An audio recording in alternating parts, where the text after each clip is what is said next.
तुमच्या कुटुंबातील किंवा तुमच्या ओळखीमध्ये जर कोणी MBBS करण्यासाठी परदेशात जाण्याचा विचार करत असतील तर हा व्हिडिओ नक्कीच तुमच्यासाठी आहे। बऱ्याच वेळा काय होतं, मुलं भारतातून बाहेर जातात, MBBS करतात, भारतातून बाहेर जाऊन परदेशामध्ये MBBS करतात आणि त्यांना असं वाटतं की भारतामध्ये परत आल्यावर आपण FMGE ची एक्झाम देऊन भारतामध्ये प्रॅक्टिस करू शकू।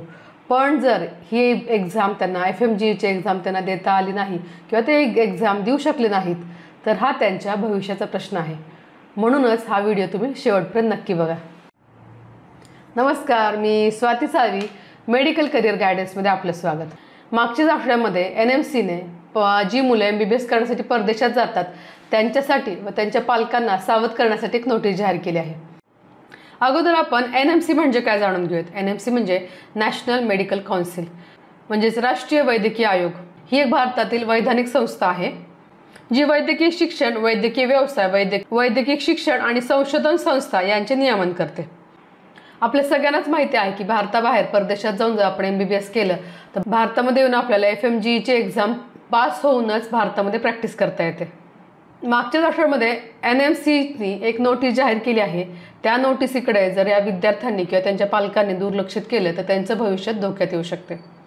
2021 मध्ये NMC ने काही निकष ठरवले आहेत। ते निकष का ठरवले आहेत त्यासाठी आपण एक व्हिडिओ बघूयात। NMC ने एक क्लियर गाइडलाइन डिक्लेयर की है। विदेश में हमारे स्टूडेंट जाके डॉक्टर ना बने ऐसा हम नहीं चाहते, वो जाए डॉक्टर बने, हमें कोई दिक्कत नहीं, लेकिन वहाँ क्वालिटी एजुकेशन है।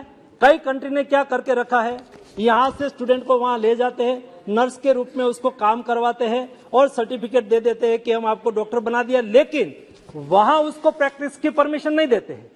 और इंडिया में आके जाओ और इंडिया में आप FMGE की एग्जाम पास कर दो और इंडिया में ट्रीटमेंट करो, इंडिया में डॉक्टर के रूप में काम करो। इसलिए भारत सरकार ने निर्णय किया है कि विदेश में पढ़ने जाने वाले सभी स्टूडेंट को 3 बातों को एश्योर करना है और सभी आपके द्वारा भी, आपके पास भी कई स्टूडेंट आते रहते हैं। एक, यहाँ नीट क्वालिफाइड होना चाहिए, वही विदेश में पढ़ने के लिए जा सकते हैं। दूसरा, इंडिया में 5.5 साल का कोर्स है, इंडिया इक्विवेलेंट कोर्स, दुनिया में जिस कंट्री में हो वहां ही जा सकता है। तीसरा, जिस कंट्री में जाए उसको रजिस्ट्रेशन वहां प्रैक्टिस करने का भी मिलना चाहिए। वहां उसको प्रैक्टिस करने का परमिशन मिलती नहीं है, रजिस्ट्रेशन मिलता नहीं है और उसको यहाँ इंडिया में छोड़ देते हैं, वो देश की हेल्थ के लिए ठीक नहीं है। इसलिए हमने 3 बातों को सुनिश्चित कर दिया है। इसलिए आपके अड़ोस पड़ोस में या तो as a member of parliament of जनप्रतिनिधि है, हमारे पास वाली आते हैं कि हमें स्टूडेंट को विदेश पढ़ने के लिए भेजना है तो क्या करना, ये 3 बाबत हम सब लोगों के संज्ञान में रहनी चाहिए। ये 3 क्राइटेरिया फुलफिल करते हैं तो विदेश में जाके पढ़े।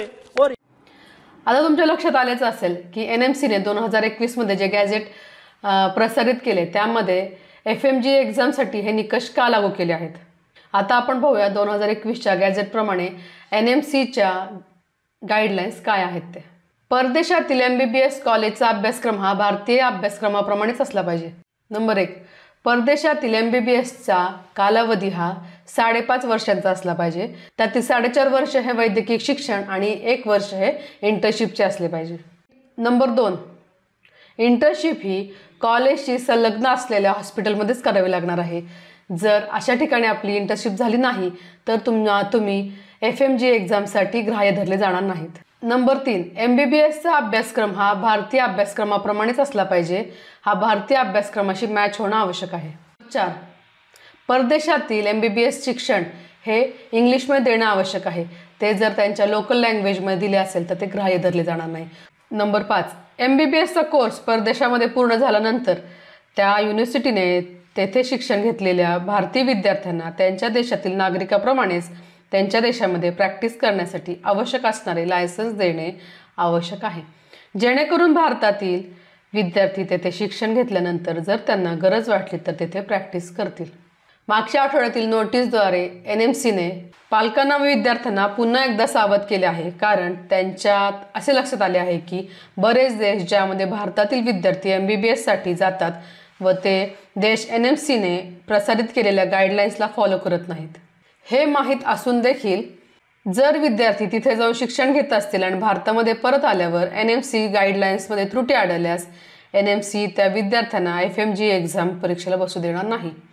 आणि त्यांची सर्वस्वी जबाबदारी ही त्या विद्यार्थ्यांची व त्यांच्या पालकांची असेल।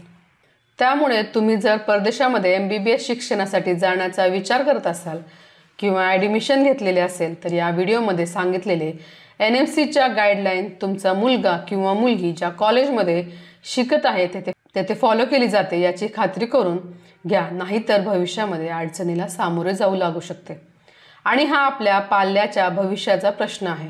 त्यामुळे आत्ताच सावध होणे आवश्यक आहे।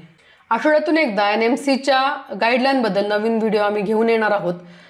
या व्हिडिओमध्ये आपण कोणते देश कोणत्या गाईडलाईन फॉलो करते आणि कोणत्या गाईडलाईन फॉलो करत नाही हे पाहणार आहोत। त्यामुळे फॉरेन MBBS प्लेलिस्टला क्लिक करा। आजचा व्हिडिओ नक्कीच तुम्हाला उपयुक्त वाटला असेल। हा व्हिडिओ आवडला असेल तर नक्कीच या व्हिडिओला सबस्क्राईब करा आणि इतरांना शेअर करा, लाईक नक्की करा। धन्यवाद।